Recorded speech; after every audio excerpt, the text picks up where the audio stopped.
Good morning, good afternoon, good evening, whenever it is, wherever you are. Thank you for listening to the Backlog Busting Project. My name is Wes. With me, as always, is Randy. I am back. Yay! So back again.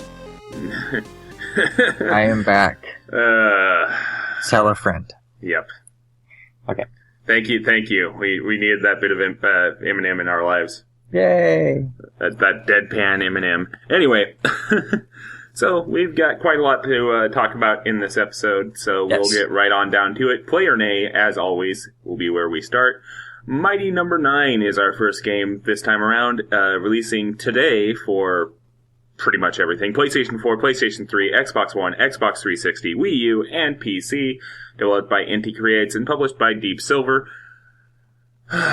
This is a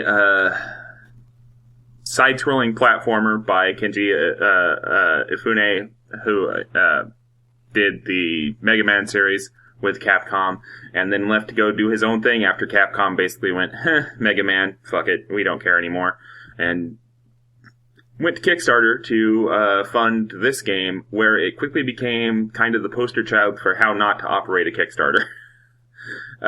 There have been a lot of delays, a lot of internet drama surrounding this project, and it's kind of starting to get to the point with me where the drama is dragging the game down, and I'm not sure if, and from what I've seen of the game, I'm not sure all the drama is justified. I really don't get a very good feeling when I see the gameplay of this game. I mean, yes, part of that is I'm not much of an old school platformer fan, but at the same time, I'm sitting here looking at this footage and going, even if I were a fan of that kind of game, I'd be a little bit wary of this game at this point, with all the Kickstarter crap happening and just the lackluster kind of gameplay that I've seen. I'd be kind of going, and I am going, and I just can't justify saying play here. I'm going to have to go nay. Listen, I'll allow you to say nay just for the fact that you're not a huge old school platformer fan. Anybody that does not play this game because of Kickstarter drama and because, oh my god, it got delayed, makes no sense to me. Delays happen all the time. Yes, there's a bit more drama to this one, maybe because it was a Kickstarter and people feel like because they already put their money down for this game that any kind of delays or drama that go in making a game, which, newsflash, most games have these kind of delays, behind the scenes. Just this one was a little bit more public. I don't get it. Like the game or not, once it finally comes out. At least this one came out. There are other Kickstarters that you will never see ever. So that's where I am on that point. And I guess just to nail my point home, Wes, for everyone that feels like Mighty Number 9 is going to be a failure and they will never play it because it had delays, are you going to buy The Last Guardian? Damn. I mean, to be fair, though, well, no, that's a pretty good point. Yeah, but I mean, that's my point. Listen, so Mighty Number 9 had a delay for like a year, right? It was supposed to come out last September, I think, because I was going to play it for the podcast on release, and then it got delayed a couple more times. It happens. But so what you're telling me is a 1 year delay, the end of the game. An 8-year delay. Oh my god, here it is. It's finally here. No, yeah, I mean, see what happened to Duke Nukem Forever. Oh, wait. Yeah, that game. So listen, and it's nothing against The Last Guardian. I am not a fan of Team Eco games, but the giant delays for The Last Guardian is not why I'm not wanting to play that game. It's just, I'm not a fan of that stuff. You not being a fan of old school platformers, I get it. This will not be your kind of game. And to be honest, I'm a little wary about it too, only for the fact that the newest trailer that came out really kind of hyped up this combo system, which, I mean, could make for some great gameplay, but to me makes it seem like the game is more score-based and the higher combo, like there'll be one way to get through a level and then you can go back and there's a perfect way to get to the level to get the highest score which usually points out that there's not a lot of content, but they just want to reuse that content over and over to make the longevity a little bit longer. And that scares me a little bit. I would rather just the old school Mega Man formula. So many bosses, you get a new power-up. If you beat the boss, that power-up works well against a different boss or a different level. You know, the old rock, paper, scissors formula that Mega Man did so well. And I haven't really seen that from this, which is fine. Just because it's from the creator of Mega Man and it's the spiritual successor to Mega Man doesn't mean that this game has to play exactly like a Mega Man game. So I'm very interested in this game. I will probably play it. But I could understand why people are against it, unless the reason you're against it is because, oh no, it got delayed for about a year. Yeah. It's just... I guess it's just more that I feel that it's become more about the PR has become more about the delays than the actual game. And... and that's not fun. It just kind of puts me off a little bit. Because instead of going, hey, the game's coming, or hey, here's how the game's going to work, it's, oh my god, we're so sorry about the delays. It's, it's just like, if you don't, it's kind of hard for me to articulate. It's just, I think I'd still be wary even if I were a old school platformer fan. And it's hard for me to articulate, so I guess we'll just kind of leave that there and move along, because I think we've both said our piece now. Yeah. So, next up on the release docket is Umbrella Corps, releasing also today for PlayStation 4 and PC.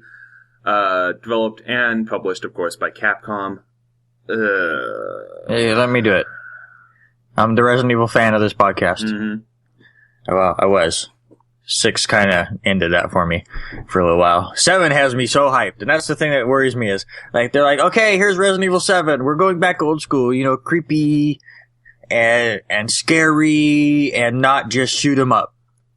But we can't get that out of our system. So here's Umbrella Corps, which is 99% shoot 'em up. It's a team-based, head-to-head battle shooter where you're just in close quarters with another team, and that, from what I have seen, that's it. That's the game, which is fine. Those games have their place in the world. I mean, you got way into Overwatch. They have their place. I get it.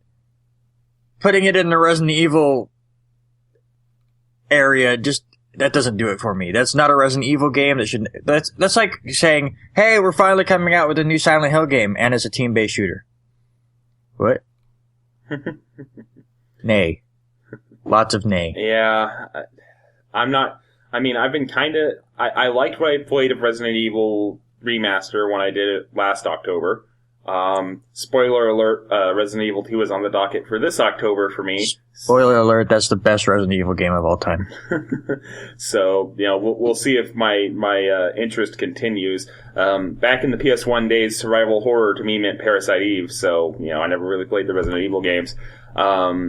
So when I see this, I kind of go, okay, sure, that's a thing, And it also has the double whammy of being something that outside of Overwatch, I've never really been interested in, which is, team-based shooter. So, it's an A for me as well, and not really much else to say about that one either. So, once again, moving right along, Pac-Man 256 releasing also today for PlayStation 4, Xbox One, and PC, after having come out for the mobile platforms last year. This game was developed by Hipster Whale, which, insert Life is Strange joke here. They also had pretty decent mobile hits with Crossy Road and Shooty Skies. The console version of the game is being published by Bandai Namco, because of course it would be. And this is basically kind of Pac-Man meets Crossy Road, kind of got like an isometric feel to it. The thing with this for me is, honestly, if I wanted to play Pac-Man, I'd go play Pac-Man Championship Edition DX. That neon one that came out a few years ago for like PS3 and 360. It just, it looked a little bit interesting, but at some point you just kind of have to go Pac-Man is Pac-Man. To me. So, but listen, this is just using the Pac-Man characters in a fun way. I mean, from what I've seen, it looks interesting. Hipster Whale are the guys that made Crossy Road, which I've never played, but I've seen played in Let's Plays on the YouTube universe, and it seemed like a really fun game, and you can definitely see that art style in Pac-Man 256. What I like about it is with the new releases on consoles and the computer, they're adding multiplayer, which I think could be a complete blast, because from the footage I saw, it just looks like complete craziness. So it's one of those games where, like, you're not going to sit down by yourself and play for hours, but it's one of those games you kind of just throw into the list of games that you play when friends come over.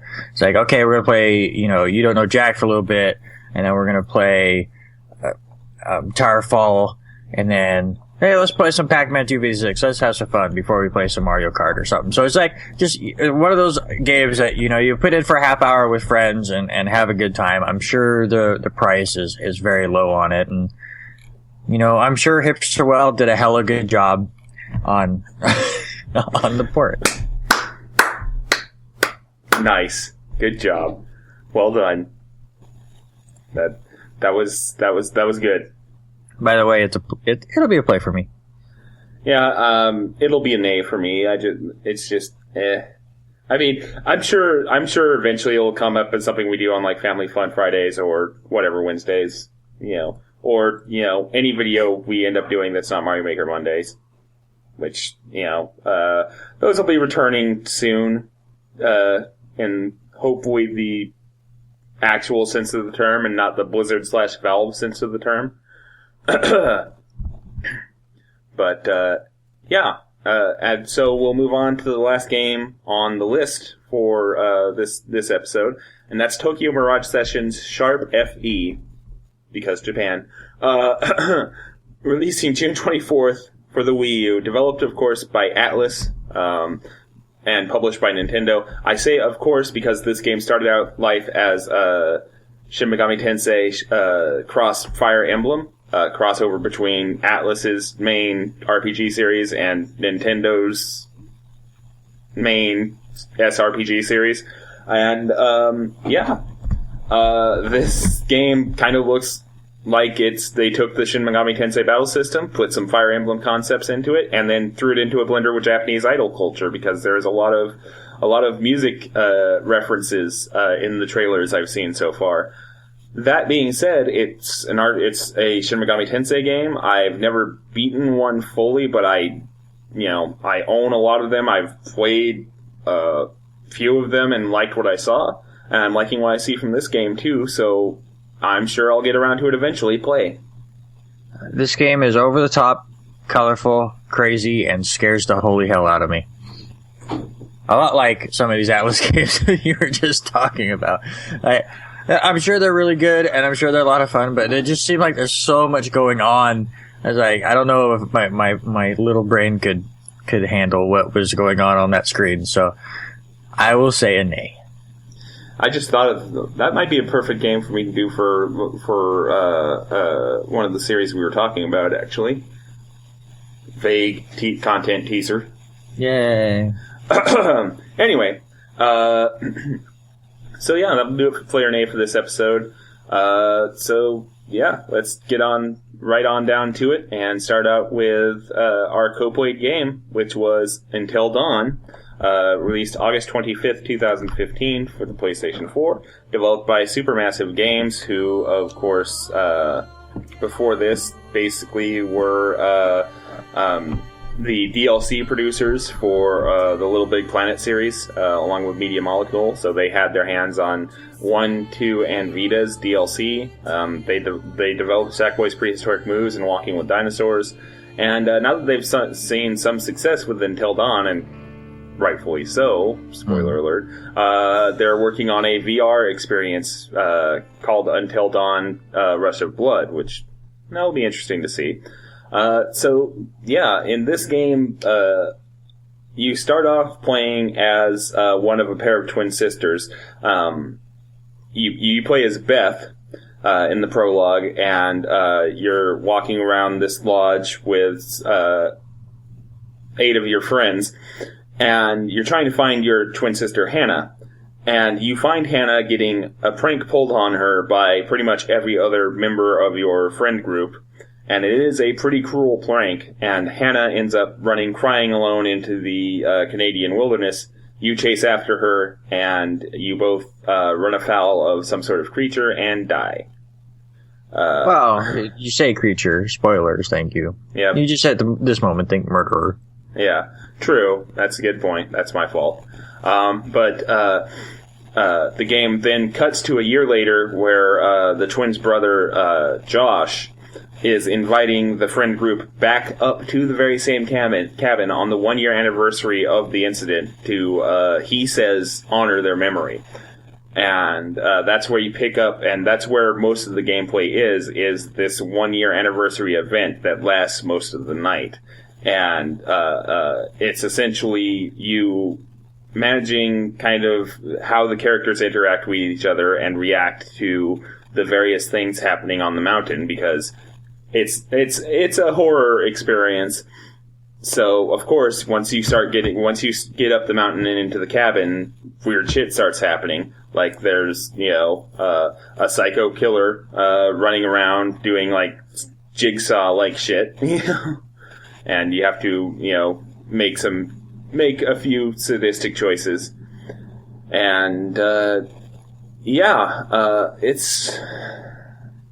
it is a pretty interesting experience. I wanted to hand it over to you to do the plot a little bit better, because you're usually a bit better at it than I am. Okay, so like you said, 1-year anniversary, and everyone has come back for fun times, which never works out. Yeah. In horror movies, ever. And as they go along and things start unraveling, the game kind of takes a pretty crazy twist, where now there are creatures in the dark and in a sanatorium off to the side of the mansion, cabin. I have Resident Evil on the brain. Off to the side because, and you start learning of the dark history of these mountains, where, what were they, miners, fell victim to an incident, and a few of them had to eat each other, and there's a curse on the mountain for doing exactly that, and you turn into a thing called a Wendigo, which basically looks like Gollum on crack, or as Wes put it while playing the game, the creatures off of the first Uncharted game. Yeah, the Descendants. Yep.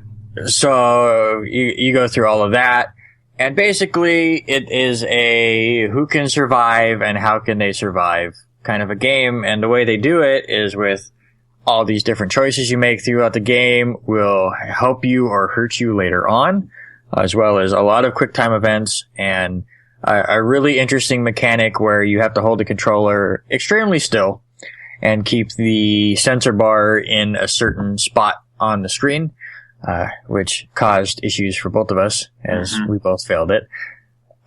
But that's basically the plot, is once you're going into it, is 1-year anniversary gone wrong, and a lot of extra shit going off on this side. Yeah. But I guess we'll just get right into the spoiler part, where the murderer that you see a lot at the beginning of this game turns out to be crazy brother Josh. Yeah. Who, yes, he wants to do the 1-year anniversary to, help mend the death of his sisters, but not in the way that he had implied. He implied, like, let's just get over it, let's have a good time, let's put it in the past. But his thought was, let's get up here, let me scare the holy hell out of all my friends and prank them harder than they've ever pranked anyone in their lives. Right. And then post it on YouTube and get my revenge that way. Unfortunately, those pranks turned sour with all the extracurricular things going on in the cabin and around the cabin, that just everything falls apart. Josh goes completely crazy, and lots of death. Yes. I do have to say, a lot of the first half of this game revolves around, and a lot of the choices you have in the first half of the game revolve around the characters playing pranks on each other. Which they're assholes. Exactly. I mean, like, I get they're teenagers and want to, prank the hell out of each other, but you'd think at least one of them would get it through their skull that this kind of shit probably caused the deaths of two of their friends, and being that they're on the same mountain, in the same cabin, to celebrate / mourn, however you want to phrase it, the 1-year anniversary of said event, they would calm down for 5 seconds on the fucking pranks. Yeah, absolutely. And actually, a lot of those pranks you have the choice to do or not. Mm-hmm. And a lot of times I didn't. Not because I didn't want to be an asshole. Because, you know me, I like to be an asshole sometimes. Yeah, sometimes. I actually did it because I figured if I did these pranks, it would hinder my process later in the game, because my thought process was, I do the prank now, then something bad would be set up later in the game, and the character would go, ha ha, very funny, guys, and then their head would fall off. Yeah. So I try to avoid any of the pranks, hoping that, it was helping my progress later in the game. I don't think it had any effect, but that's just kind of how I went into it. Yeah. I'm not sure if it had any effect, because I did the same thing you did in regards to trying to avoid as many of the pranks as possible. But I did it not because I thought it would hinder my progress later, but simply because I was sitting there. Like, I think there are several times, even on the stream, you can hear me sit there and say, "Fucking really, guys?" Yeah.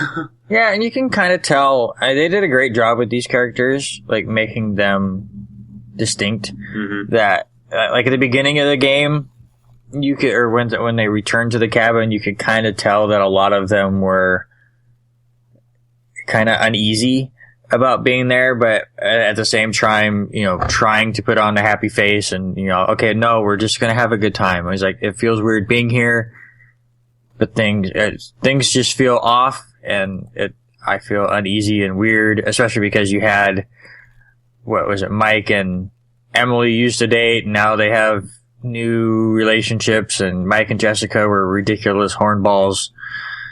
Yep. And that situation on top of it, and yeah. So, it's a horror game. There's a lot of spooky things, but I just have to admit one thing. And I'm creating videos for the YouTube channel as we speak. That will come out probably next week.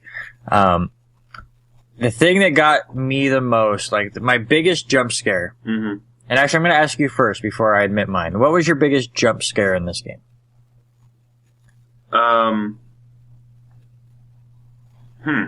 That's actually a really good question. Because I do remember a couple times where I actually did, kind of jump a little bit. But the only thing that comes to mind as far as a reaction goes is my reaction to the reveal that Josh was pranking everybody. Yeah, you had a good reaction there. And actually, I watched your stream off and on, just a lot of the times, just to kind of see reactions to things that I remembered. Mm-hmm. Like, okay, how did he handle this? And I think the one jump scare from you that I noticed the most was when you're in the basement with, Ashley and Chris, right? I want to get the names wrong. The two that can't spit it out to each other? Yeah, the lovers that love each other but can't say the word. Mm-hmm. Yeah. You're in the basement and you see a dollhouse with basically a reenactment of what happened a year ago in the bedroom, and you're seeing ghosts and all of that, and you open the door and this ghost face just flies out in your face, and that's the one time I saw you really jump. Yeah. Like I said, I mean, I know there were moments that I had a reaction, but the only one that comes to mind as an actual jump reaction, rather than just it was a legitimate, holy fuck, was Josh. Yeah. Like, I can remember a couple times where I kind of went, but I can't remember the situation very much. Yeah, so before I get into that point, I'll just admit mine, and it's really dumb. And I usually jump scare at the dumbest things, because, a jump scare works best when you're not expecting it. Mm-hmm. There's a point early on in the game when you're trying to get into the cabin because all the doors are locked. And you open a door and a fucking little Wolverine thing flies at you. I remember that. That scared the holy shit out of me. They're coming to take me away, haha. Oh, sorry. The reaction on the video is priceless. It's just, it got me really good. Which is sad because the game is great and it has some great horror moments, but a little Wolverine at the beginning of the game is what got me. But let's get to the Josh reveal. Because the one thing, going back and editing these videos, I have proof. I thought Josh was the killer from the beginning. Just because I couldn't put my head around Josh being okay getting everyone together a year later for fun times. I couldn't. I went, no, there's something off with him. So he has to be it. And then they do the point where you have to pick between Ashley and Josh and who's gonna die. And me and you, and I'm sure 98% of the people, pick Josh to die because you want to see if that love connection is gonna work. So Josh dies. I'm like, oh, okay, now what? Okay. Because, there were so many times where I just kept going, Josh, where are you? I know you're here. And then he died, and then it threw me for a loop, and then all of a sudden, no, he didn't die, and it was a big giant prank that he had set up, and I was, God damn, I was right for 80% of the time, and then it pulled me away from it. So it did a good job of, even if you felt like you had an uneasiness about Josh, they did a really good job of pulling you away. And actually, I want to go back and play it and kill Ashley just to see how Josh interacts the rest of the way before the big reveal. Yeah, that'd be an interesting. Interesting thing to see. As far as me, my killer theories, yeah, I had a little bit of a bad feeling about why Josh wanted to bring everybody back to the same place a year later, but I didn't really think he was the killer until the reveal. Because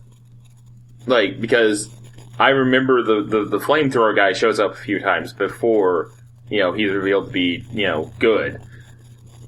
And I felt like they were trying to set him up as kind of the red herring. I mean, in retrospect, they were setting him up as the red herring, but I thought they were playing it straight at the time. I thought it was going to be more about him than it was about anybody else until the reveal happened, and then I went, okay, yeah, I can see that now. But I had a thought and I lost it. Good job, me. So I guess I'll just kind of move down the list a little bit here of things. What did you think about the Wendigos in general?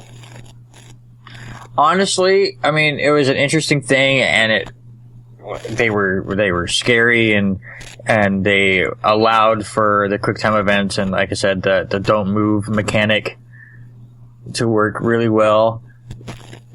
But I wasn't a big fan of the Wendigos and the addition of those. I mean, they completely do a great job of making it make sense in the story. It wasn't oh, by the way, there's crazy creatures here at the end of the game just to make it crazy. Like, they hint at it the whole game, and it works out great. It was just, I don't know, it just, the whole first half of the game felt like your classic horror movie, and I was into it.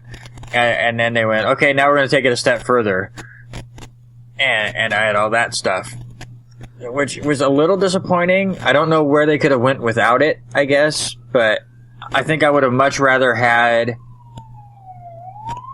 just Josh be the killer the whole time than the supernatural stuff later on, as the police come and take you away for disagreeing with me, I think. Yeah, something's really going down over on my side of the river, because that's like the fourth vehicle that's come roaring by in the last 5 minutes.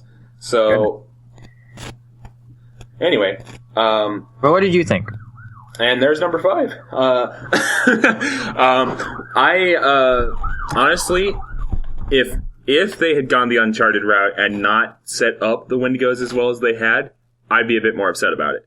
But since they are pretty much, hinted at throughout the entire game. There's several points where you can hear them, wailing, and there's several points where you see, direct evidence of them being around. I would, I'd be a bit more upset about it. But since they do set it up so well, I think it was okay. I mean, it was not just, and I think also this also kind of ties into the fact that this is more of an interactive story than a game. There's not like ammo counters you have to keep track of, they don't, you can't do anything at any time like you would be able to do, well, you know what I meant there. Mm-hmm. Like, you don't have the freedom to go, I'm gonna go shoot this thing, Yeah. like you would in a more, gamey game, I guess for lack of a better term, but, yeah. English, Wes. Yeah, I lost my train of thought because my brain went gamey. Really? That's what you're going with? And then what you said about it. But you said it right. I think this is more an interactive story than a game, which is not a knock on Until Dawn at all. No. Those have their place in the world, and I very much enjoy playing those. But to call it like a video game is a stretch. I mean, it has QuickTime events, and you do control things, but for the most part, it's a choose-your-own-adventure horror movie to me, which I'm a horror movie guy, or I used to be before horror movies became dull. So being able to interact with one and interact with the characters, even if most of those characters for the first half of the game I couldn't stand, was enjoyable, and I had a good time with it. Yeah. So, yeah, that's about where I am on it. So, speaking of the characters, a large part of this, of the advertising for this game was the fact that, your actions would have consequences, and depending on your actions, some or all of the characters would not survive the night. So, that being said, I know we had some severe differences in how we played this game based on some of the stuff that was, said between us in our, private Facebook, chat, Mm-hmm. during, the recording period for this episode. So here, let's do this. Do you have a list of the characters handy? I can get one real quick. Yeah, you load one up real quick, Jesus. and I'll stall for you while you throw things around. So this is what we're going to do, I think. Let's go character by character and quickly talk about whether we like that character or not and why, and then if they survived or not. Okay. I think that will work out best as far as how this will go down. Oh, for the love of God. There we go. Well, it would work if Wes could get things to work. Yeah, if the internet would cooperate with me. There we go. Alright, so let's start with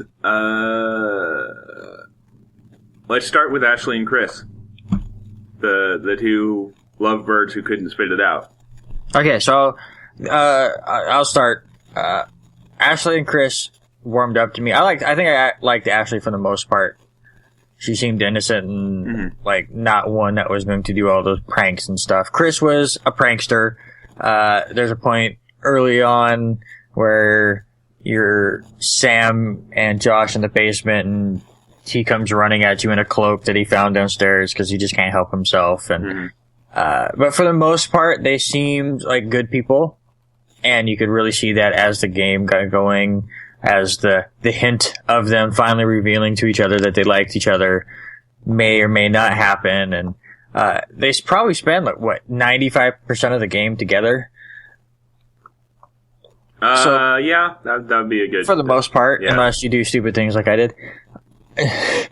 So, really, I mean, that's the way you have to put it, is put them together in this list. So I liked them both. As far as, did they survive? No. Neither survived. I failed a QuickTime event, and Chris got his head chopped off. And I was stupid with Ashley and heard Jessica's voice and forgot that the Wendigos can mimic people that they've hunted, and a Wendigo got her too. Yeah. So I lost them both. How did you do? As far as my opinion on them, I'm about the same as you are. I liked them both. I could have stood to see a little bit less growing out from Chris when he was around Josh and Mike. But other than that, I thought their interactions were great, and they're both pretty good characters. They both survived in my game. And I don't think it really even came close to either of them dying. Or at least as far as I can tell. There wasn't one single event where I can go, wow, I'm glad I, hit that quick time event, or Chris would have died, or, the way you got Ashley killed. At that point, yes, I knew about I remembered about the vocal thing, but my other thought was, this is nowhere near where she should be, so why the hell am I hearing her voice? Was also enough for me to kind of go, no, I'm not going over there. Fuck you. So, yeah, no, I didn't lose either of them. So, actually, I just want to bring up, you brought up a good point about how you didn't like how Chris was when he was around, like, Mike. Mm-hmm. And that was one thing that they really did a wonderful job with in this game, was just kind of talking about how, some people put on fronts. Some people act differently around different people. Yep. And just... how we perceive them is just kind of what environment we see them in. And it was just one of those things that it took me a while to realize in this game, but they did a wonderful job of showing different depths in all of these characters, from the fronts that they put on to who they really were when you got down to it. So I think that was a wonderful thing they did in the game. Yeah, I can agree with that. All right, so... I guess we'll move on to the other one of the other relationship pairs, and we'll go. Let's go Mike and Jessica. They basically also start out as they start the game as a newly formed relationship after Mike had broken up with one of the other characters, which we'll get to in a minute. Mike and Jessica basically hooked up. And a lot of their screen time is devoted to them wanting to go somewhere private and screw. And throughout it, you kind of get glimpses of Jessica putting she basically plays the stereotypical, blonde, for lack of a more charitable term. She plays kind of an airhead, and kind of a flirty airhead character. And again, talking about fronts, there's one scene, near the middle of the game where she finally just goes, I'm smarter than this, but I feel like it's the only way people pay attention to me. Well, it's not even just that. All of it seemed like it was a front, and it finally came to a head. It was basically that whole thing was, okay, I want to do this, I want to do this, I want to do this. Okay, it's time to do it. I never really wanted to do it. I just didn't want you to think I didn't want to. Yeah. I just never thought it would, basically. Yeah. Her revelation was probably the most impactful for me, just for that fact that it was so, such a big one, mm-hmm. that the entire thing was a front. It's I'm not this badass, I'm not this horny flirt, over the top that just wants to have sex all the time, but that's what everyone else thinks should be the way I act, so that's how I act, and that gets me to where I need to be, kind of a thing. It's she had the biggest front of everybody. Yeah. And her taking that down made me go, oh, okay. And because I'm sure, you gotta think about it. Go back to your high school days. How many of those quote unquote cool kids were only cool because they learned how to put on a front?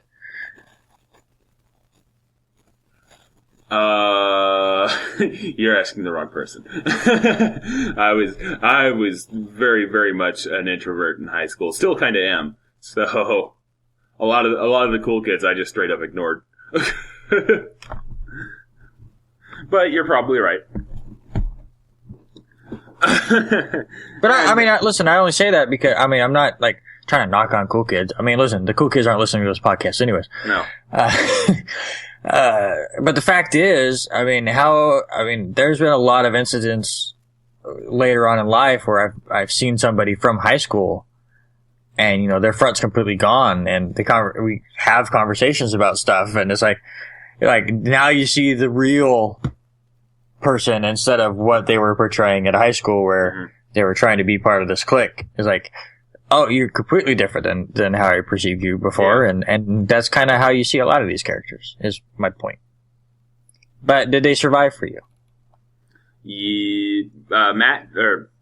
Mike did, although he lost a couple fingers on his hand. Jessica did not, and it's solely due to, and I will maintain this, well, actually, there's a bunch of stuff you had to do just to get to this point, but I lost her when the game decided suddenly that I had moved during a don't move prompt, when I feel like I was staying pretty fucking still. You moved. But, yeah. So, they both, I almost said they both survived. That's wishful thinking. But, I lost Jessica, but Mike survived. Jessica died for me as well in the exact same spot that you did. I did know I moved.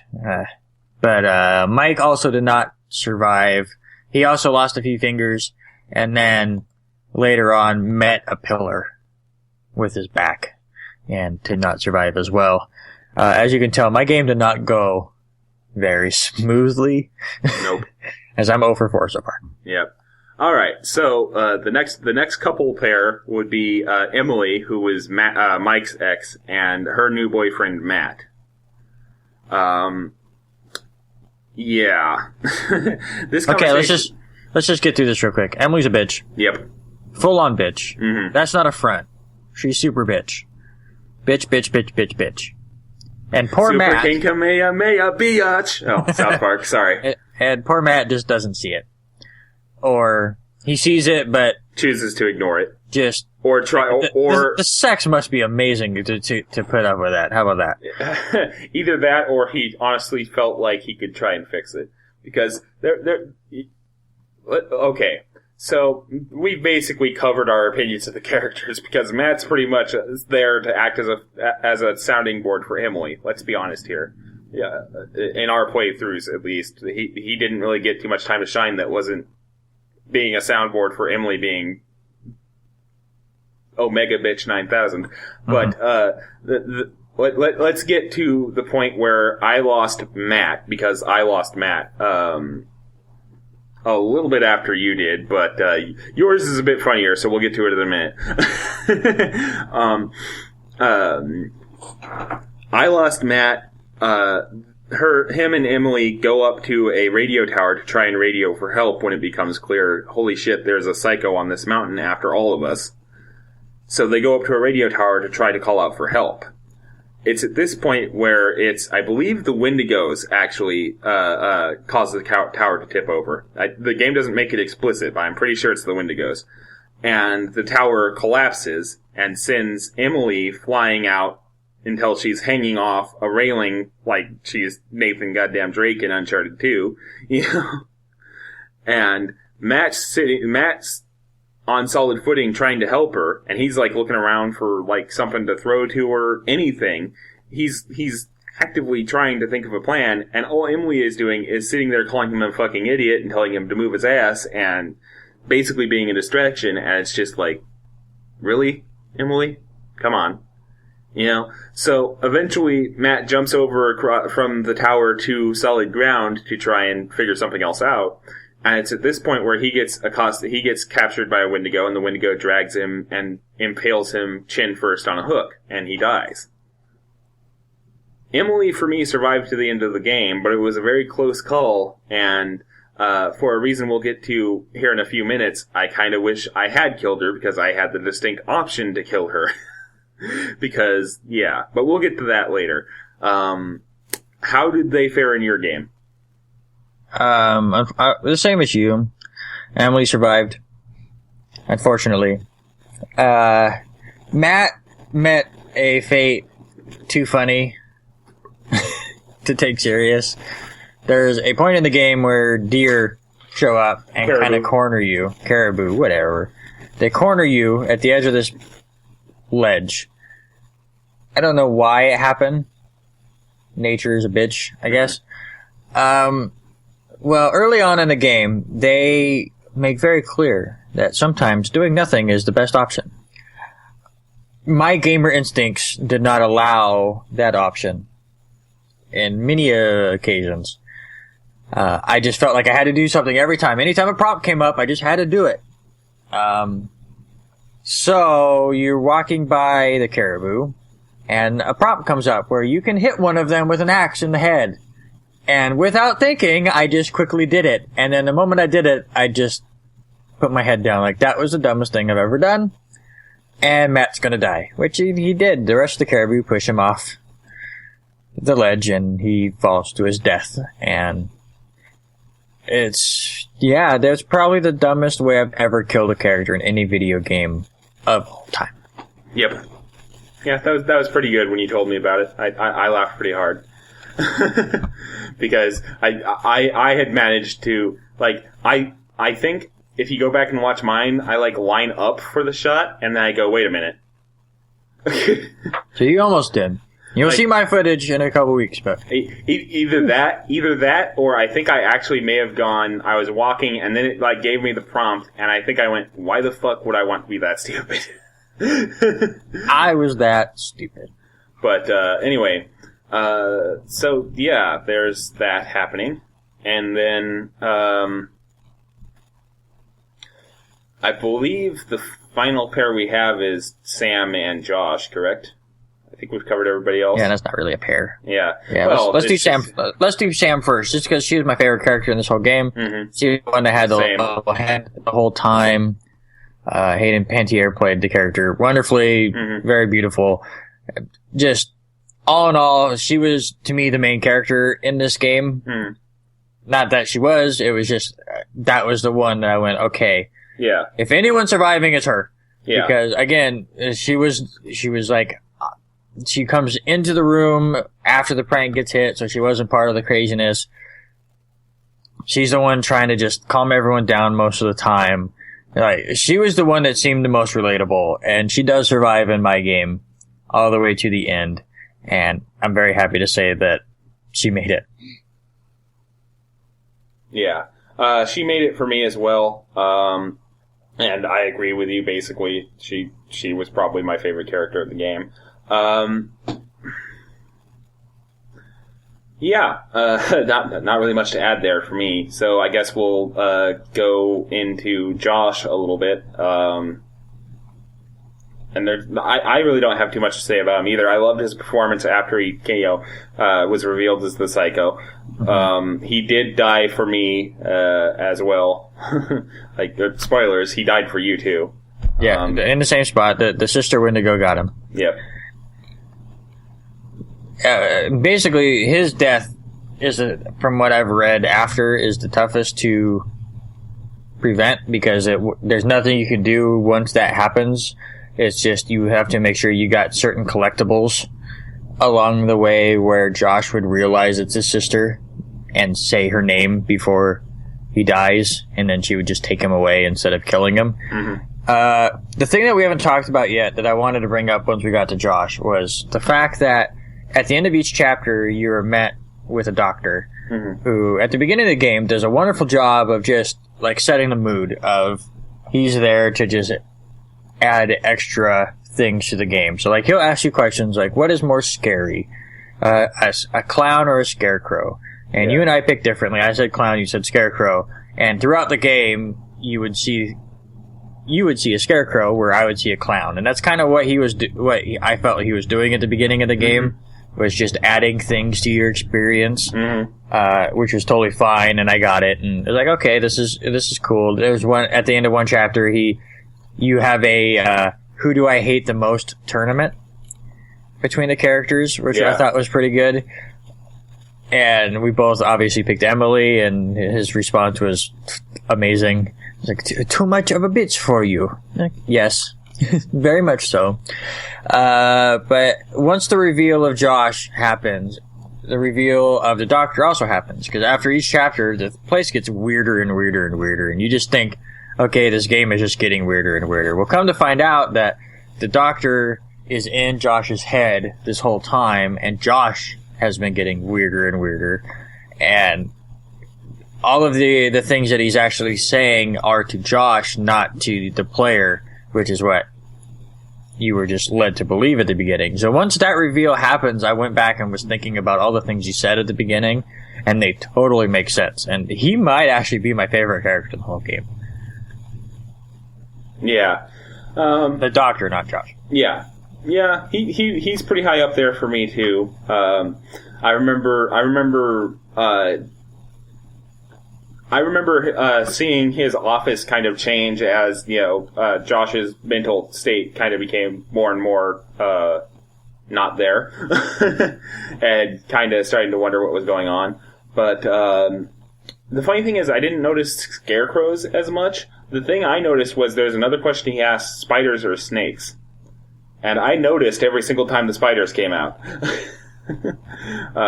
Which, now that I think about it, I kind of wonder how they would have tried to make snakes work, because snakes are cold-blooded, which means they would not be moving very well at all in the weather that is happening during the game. But I guess that's kind of a question for another time. Yeah. So, yeah, I was a fan of him, basically for all the reasons you just said. So no need to really reiterate things there. But so just a quick synopsis. I sucked and only had 2 of the 8 survive. Yeah. Where were you at? Let's see here. I had 2 die, I believe. Josh, Jessica, and Matt. So 3. So yeah, 5 of 8. So yeah. You win the who can have the more survive in their first run through of Until Dawn. Yeah. Congratulations. I did like the final scene, the final sequence of the game where you are playing as Sam and you along with Mike come up with this plan to blow up the cabin to try and stop the Wendigos. And I do like that the game gives you an option to be a massive bitch and kill everybody by immediately running for the switch the first opportunity you get, or to play the hero by continually drawing the Wendigo's attention so everybody else can escape. Which, since I had a whole lot of characters surviving, got a little bit tense for me because I had to sit there and do 4 straight don't moves in a row as the Wendigos got closer. And my game was so broken that I got the trophy for setting it on fire the moment you could. Nice. Just because everyone was done. Yeah. I will say that I did look it up just because I was curious. Mm-hmm.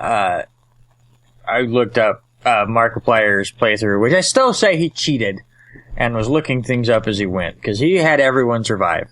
And actually had Mike die at one point and reset the game, because he was really upset with his decision. But so I watched his ending credits with everyone surviving, and they have a great after credits scene where Sam goes, "Listen, you don't need to take my word for it. Just go check out the mines. Just go check them out." So then at the end of the credits, there's a scene where they come in, like a SWAT team comes into the mines, and they're going around, and they see Josh eating somebody, and then Josh jumps at them. So that was a nice little, okay, he wanted to be with his sister, he's going to turn into a Wendigo himself. Crazy. So that was a nice reveal for anyone that did a great enough job that kept everyone alive, I think. But I guess we got one question left. Would you play more games like this? Yeah.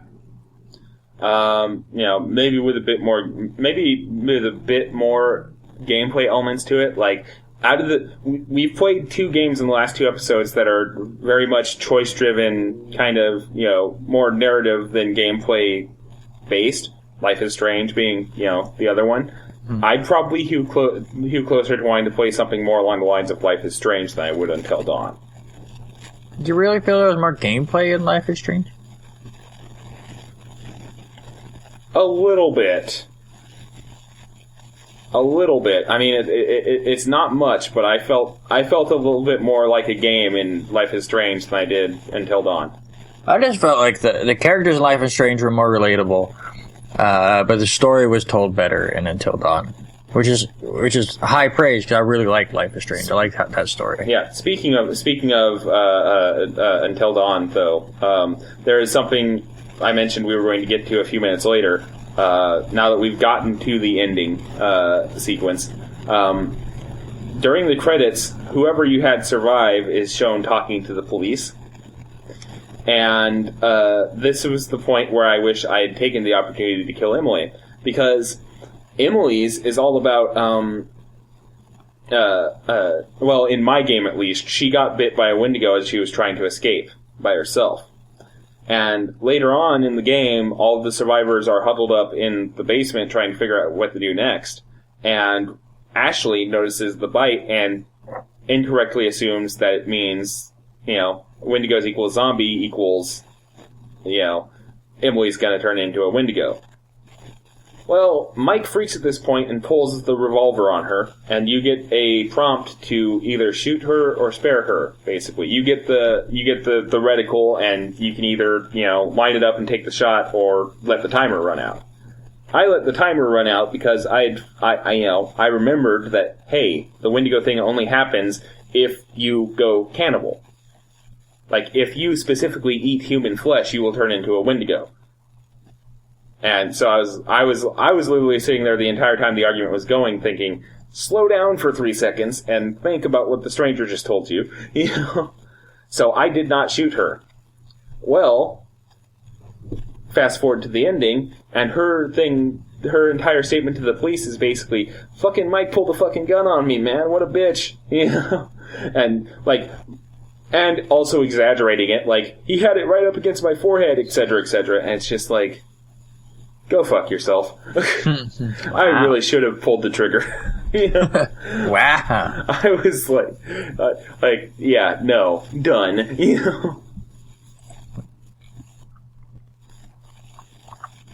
So, yeah. Right. So that was Until Dawn. Mm-hmm. So let's get to your game. Yes. Slightly less of a story. Yeah. Wes, you played I Am Bread. Yeah. It was released April 4th of 2015 for the PC. It later came out in August of the same year on the PS4 and in September for iOS. Yes. It was developed by Just Add Water and Bosa Studios and published by Bosa Studios. Mm-hmm. 10 words or less. The story of I Am Bread is... You are bread, you must become toast. Alright, so that was Wes's game. And okay, but in all seriousness, there is a little bit of a story if you squint. Basically, in the loading screens between levels of the game, you basically are treated to therapy notes for the owner of the house you are in for the majority of the game. And the therapist is trying to treat the owner who claims his bread is evil and psychotic and trying to destroy things. Which, yes, on the surface would seem like a very insane claim. But then you start the game, and you are, in fact, a piece of bread with the ability to move by itself, going through these levels, and becoming toast. So, this game is, for lack of a better term, a puzzle platformer. You are a piece of bread. You have the four corners of your piece of bread. You can hit a button to have that corner grip onto whatever surface you are on, and then you use the analog stick in conjunction with whatever grip you're using to move your bread around. And the objective is to get from where you start to whatever heat source is in the room to become toast without becoming inedible by falling onto the ground or falling into dirt or head lice or water or what have you, because there are several different varieties of thing that you do not want bread to, fall into. This game is a little bit on the difficult side.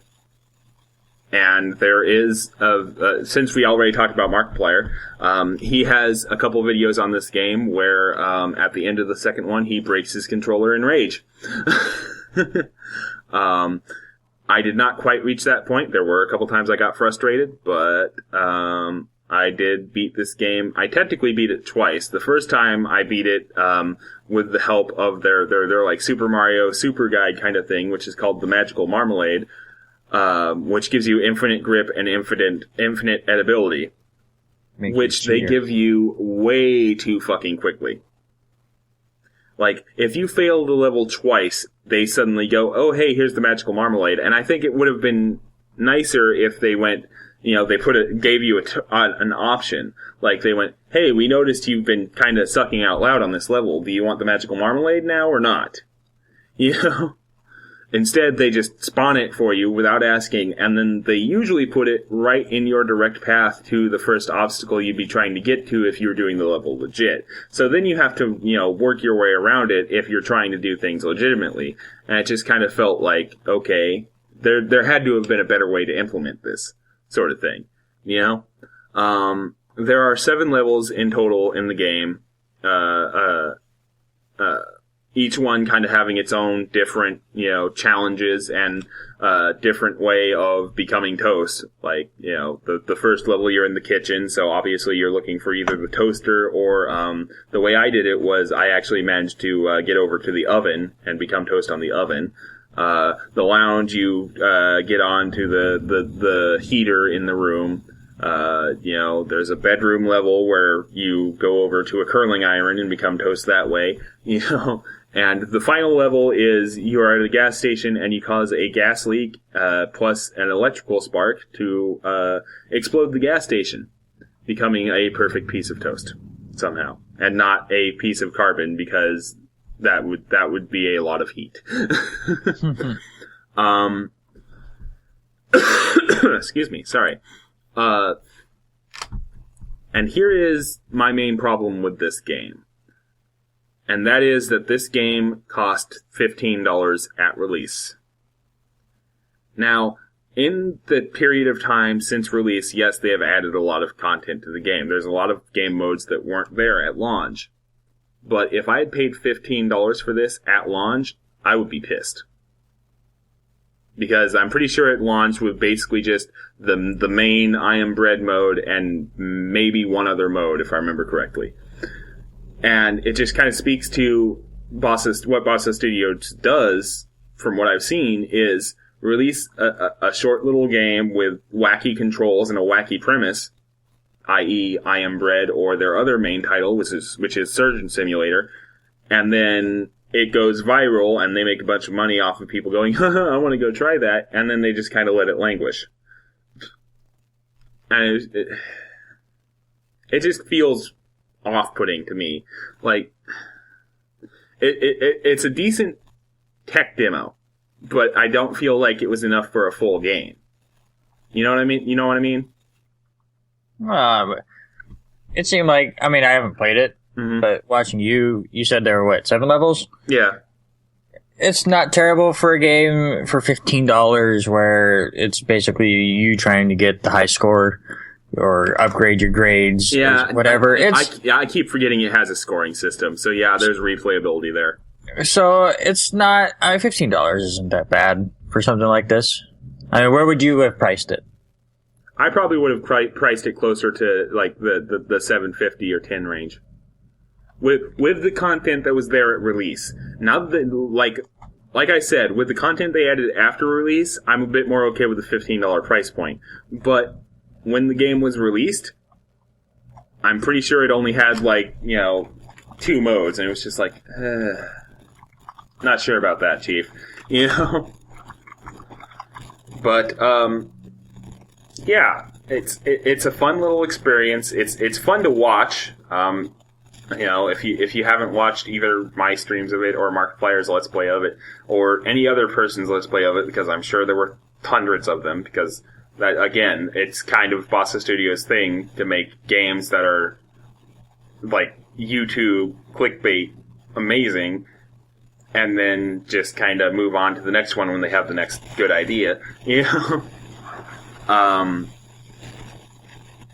But I think I'm done with the concept, because I can't really think of anything that they could do to make a sequel worth its salt that they didn't already put into an alternative mode. Yeah, but like you said, they probably move on to something goofier. Yeah. Than an I Am Bread 2. Yeah. So yeah, that's basically my thoughts on I Am Bread. It exists. It was fun for a bit, but now I'm over it and I'm ready to move on. It exists. It will always be in the annals of Wes beat this game. Yeah. And, it just kind of got stale after a while for me. Nailed it. Oh. Get it? No. Stale because bread? Yeah. That joke got stale. Alright then, moving on. So, since you introduced my game, I guess I'll introduce your game. You played Ori and the Blind Forest, released March 11th, 2015 for Xbox One and PC. Came out in a definitive edition on April 27th of this year for the PC, and came out on the Xbox One with the definitive edition on June 14th of this year. It was developed by Moon Studios, who formed specifically to make this game, and are now working on their next project is called War Soup, and the game was published, of course, by Microsoft Game Studios. And with that, I will let you take it away. Thank you. Ori and the Blind Forest is one of those games that I wanted to play it for a long time. It's one of those Xbox One exclusives that I just had to play, and I'm very, very, very, very happy that I did. Because you know me, and we talked about it earlier in this episode, I love platformers. Platformers are probably my favorite genre, and Ori and the Blind Forest reminds me a lot of the Dust Elysian Tale game that came out a year or two ago that I've played, where it has an open world feel to it. Kind of have a Metroid-y feel where you can go all over the place and get unlockables that you could then go back and get the power-ups that you weren't able to reach before. But just in a grander scale, I guess Metroidvania kind of fits this genre. Games that I've played before for this podcast, like Guacamelee, really kind of fit this bill. But they do it in such an amazing job. The graphics are ridiculous. It's so bright and vibrant and colorful. Each different world is unique. I mean, they do the basics where you have to collect 3 items for the giant tree, and it's water, wind, and fire. So, I mean, they don't do anything that hasn't been done before. They just do it so amazingly. Just really quickly, the story is just there. I mean, it's nothing special. It's light versus dark, good versus evil for the most part, but the evil has a legit reason why they're evil. Which, I mean, it adds a little bit of depth to the story, but for the most part, it's there, and they do a great job of not hitting you over the head with it and making you sit for like 10 minutes to go through it. A lot of the story is told as you're going through the game, just kind of in the background. So I think they do a wonderful job of going, the gameplay is the selling point of this game, and we're going to make sure that we don't interrupt it that much and allow the gamer to get back to this wonderful world that we created. And they, oh my god, what a world. And what makes it even better is just the fact that they add so many different platforming elements to it. It's not just run around and jump from platform to platform. You're shooting enemies. You get all these different abilities that, like I said, will unlock things later on. You get a feather that helps you float down slowly, or if the wind is going, the wind will push you around. They have one ability that really takes over the game after a while and really adds to the difficulty of it, but also makes you look like a complete badass if you're doing it right. You have the ability to shoot off of enemies or the enemy's projectiles and either launch them in a direction that you need to blow something up, or launch yourself up in a way. So there's a lot of times where a door will be locked and you need to send this projectile in that direction, or you have to reach a ledge that is way up high and you have all these enemies along the way shooting at you, and you have to use all of these projectiles to work your way up from each shot that they're shooting to reach your destination. And some of those are really difficult to get through, And I think that's the thing that really surprised me about this game. Is early on you're having a good time and it's just a fun platformer, and then all of a sudden it turns on its head and goes, "Oh, you think you're good at platforming? Here, try this." And all of a sudden it finds its inner Super Meat Boy and kicks you in the face repeatedly. The final area of this game, you're in a volcano, and you basically have to work your way all the way up to the top of this volcano just to start 8 different trials where they basically went, okay, you've learned this along the way. Now we're going to really test to see if you have mastered this craft. And that's what I love about platformers, like final areas, when they can do something like that. I mean, you see that a lot in old Mega Man games where you beat all 8 robot bosses, you get to Wily's castle, and Wily's castle is, okay, you've learned all of this stuff. Now let's see if you actually know how to master this and get through the really tough castle. So that's always a wonderful way to finish a platformer, and this game is wonderful. If you are a platformer fan at all, you have to play this game. If you're not a platformer fan, give it a try anyways. I mean, put it on easy and experience the wonderful world that they created. And if you're a sadist, there is an achievement on there, which I will probably never ever get, which is beat the game in 1 life, which, again, I may never get because my first playthrough, I died probably 370 times. And it has a counter, so it's about that. Okay. So, yeah. How would you... Sorry, I had a bit of a stretch there. How would you compare this to other platformers you've played for the project? It's right up there. It's near the top of the list, if not the top of the list. I guess said the one game that I've played on this project that reminds me a lot of Ori and the Blind Forest was the Guacamelee game, which these both have, Metroid elements to it, which, again, is wonderful. So, and actually, I think I liked Ori and the Blind Forest more than Guacamelee, which actually surprised me. Both of them have that difficulty spike where it's, okay, you can play through most of this game, but if you really want to beat it, you're going to have to master the craft and master all these abilities that we gave you. Mm-hmm. So it's actually a challenge to get through the game. So it's right up there. It's one of my favorite platformers I've played on the project. Okay, then. So, yeah, you've said it's graphically amazing. You kind of covered, apparently it throws a lot of pretty decent variety at you platforming-wise, yes. from what you've said. Yes. Not sure how I feel about the difficulty spike. I like it. I don't like brick walls that much in games. Well, like I would prefer it to be a bit more gradual, but that's just kind of difference of opinion, I think. Well, I wouldn't call it a brick wall, because when I think of brick walls, I think of like RPGs where enemies are a low difficulty, and all of a sudden you get a boss that just wrecks your shit. Like, for example, trying to face the Sandworm in Final Fantasy V with a party of 3 Berserkers.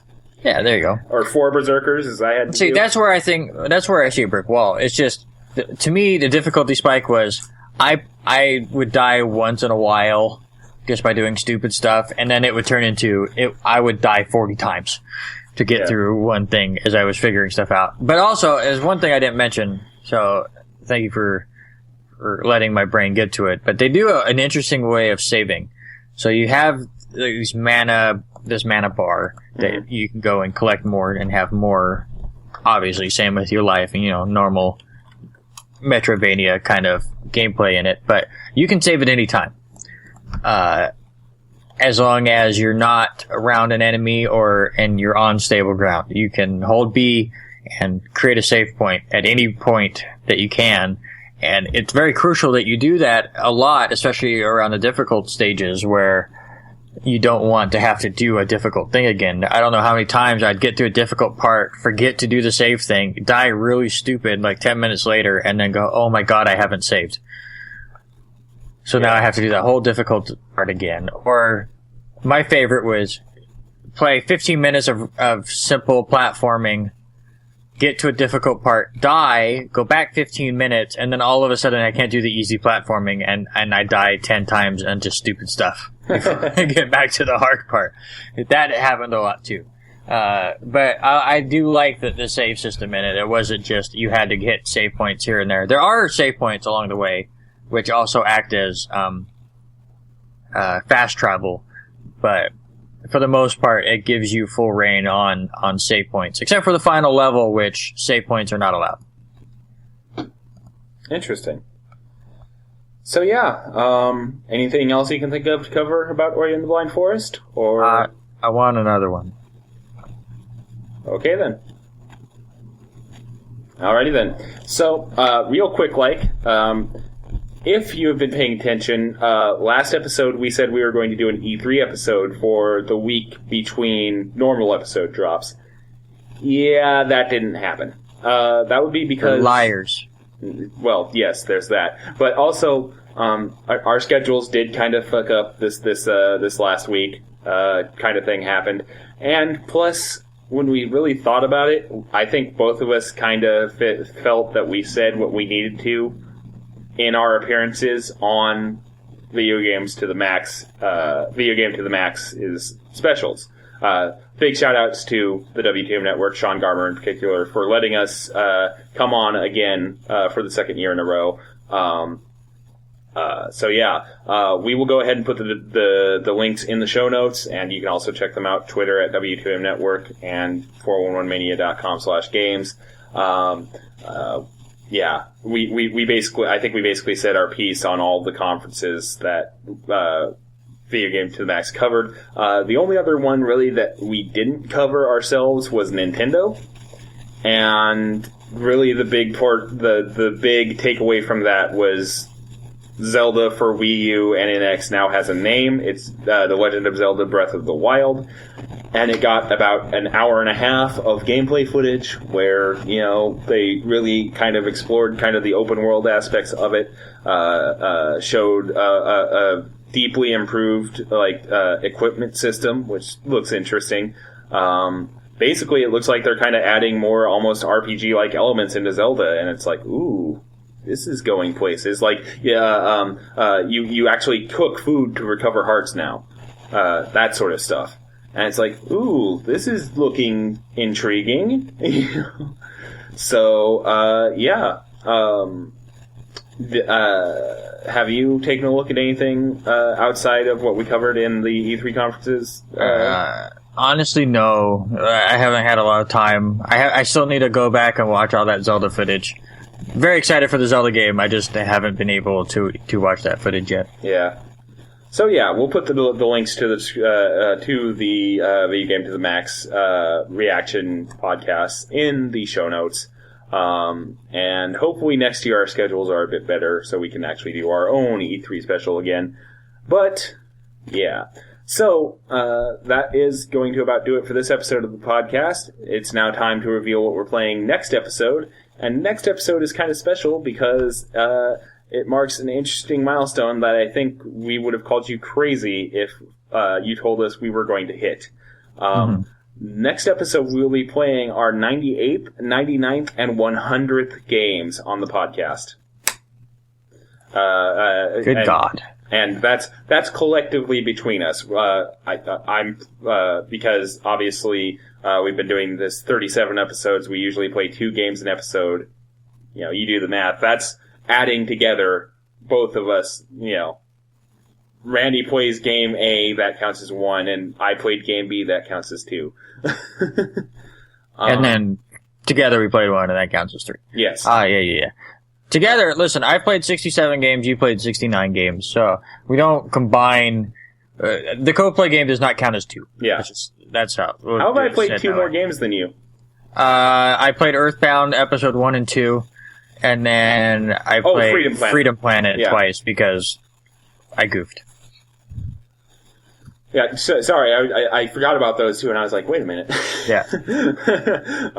Anyway, and then the other interesting stat that Randy dug up, 83 out of the 97 games that we've played so far, we have actually completed by at least one of us. Which, again, holy shit.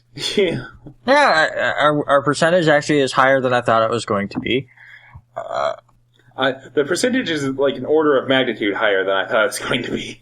Yeah, but that's a good thing in this project. It's crazy to think that 83 games have been completed for this project that, for the most part, knowing us, would have never been completed if not for this project. So, that being said, what games are getting this milestone episode? Well, co-play-wise, it's Uncharted 4: A Thief's End. Because E3 is finally over, and we can finally do this, and we're going to fucking do it. Well, yes. Randy already did it before E3, but now I'm borrowing Randy's PS4, and I'm going to do it, and I'm doing it on stream for my stream streak, so go watch that, twitch.tv/backlogbusting. Goddamn. I miss you, buddy. And then, after I get done with Uncharted 4, I will likely be streaming a lot of BioShock. Oh, I'm so excited to see how you feel about this game. Love the BioShock. Yep, because that is my game for this episode, and you... I will be playing a game that I've played many times in my life, but have never finished. And that's the original Devil May Cry. Absolutely loved the gameplay of it, but it kicks my ass. Yep. So we'll see if I can get it done. And note that he said the original, as in the PlayStation 2 version. Yes. Fuck you, Dante. Hey! Fuck you, reboot Dante. I might play DMC at some point. At any rate, so yes, now you know what we have planned for the next episode. As always, the stream streak still continue until morale improves. At twitch.tv/backlogbusting. I will be there every day for at least an hour. Randy's a bit less regular than I am, but he's working on it. He's also working on the Until Dawn videos. Hopefully those start coming up a bit more regularly. And once our schedules get back in alignment, we are going to try and get back together and do Mario Maker Mondays and Family Fun Fridays. We know it's been a while since those videos came out, but we had some technical issues with the last set, and then life got nuts for us. So, yeah. Those will be returning eventually. And yeah, so a lot of stuff coming out here in the next few weeks. Hopefully you'll be around for it. And until next time, whenever that is, as Will Wheaton always says, play more games.